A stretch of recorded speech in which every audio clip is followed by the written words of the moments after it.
Hi అండి అందరికీ. ఇవాళ కొబ్బరి రైస్ చేద్దాము, వీడియో తీద్దామని చేస్తున్నాను. ముందుగా ప్యాన్ పెట్టుకుని దీనిలో ఆయిల్ వేసుకుందాం. పచ్చిమిర్చి, ఆనియన్ ఇవి కొంచెం వేగిన తర్వాత అల్లం వెల్లుల్లి పేస్ట్ వేసుకుందాం. నేను మసాలాలు చాలా తక్కువ వేస్తానండి, చాలా సింపుల్గా చేస్తాను. కొంచెం వేగేదాకా ఫ్రై చేసుకున్నాం. ఇది యాలక్కలు ఒక 4, కొంచెం గరం మసాలా. ఇదంతా నేను ఇంట్లోనే ప్రిపేర్ చేస్తాను, బయట నుంచి ఏం తేనండి పొడులు. కొత్తిమీర, పుదీనా. ఈ ఫ్రై అయినాయి కదండి, రైస్ దీనిలో వేసుకుందాం. ఈ విధంగా రైస్ వేసిన తర్వాత ఒకసారి తిప్పుకోండి కింద నుంచి పైకి మొత్తం.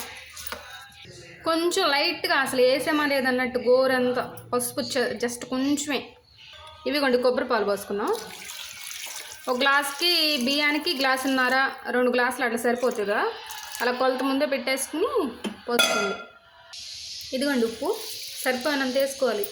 దీనికి ఉప్పే టేస్ట్ బాగా. ఇదిగోండి నిమ్మకాయ, ఇదైతే సరిపోద్ది. ఇది పిండుకోండి. విత్తనాలు తీసేసిన తర్వాత చక్కగా పిండుకోండి. ఇది పొంగొచ్చే వరకు మూత పెట్టేసేయండి. ఇది పద్దాక తిప్పకూడదు, ఎందుకంటే ఇది బాస్మతి రైస్ కదా, తిప్పకూడదు. పొంగొచ్చిన తర్వాత తిప్పాలి. పొంగొచ్చి కాసేపు అయిన తర్వాత ఈ విధంగా తిప్పుకోండి ఒకసారి. ఇక ఈ మధ్యలో ఏం తిప్పకండి, అయిపోయేప్పటికీ ఆపేసిన తర్వాత ఒక 5 నిమిషాల తర్వాత తిప్పాలి. ఇదిగో చక్కగా ఉడికిపోయిందండి, ఆపేసుకోండి. ఆపిన తర్వాత ఒక 2 మినిట్స్ తర్వాత తిప్పాలన్నాం. ఇదిగోండి దీని కాంబినేషన్ మటన్ కర్రీ, పెరుగు చట్నీ. చాలా బాగుంది, ట్రై చేయండి ఒకసారి.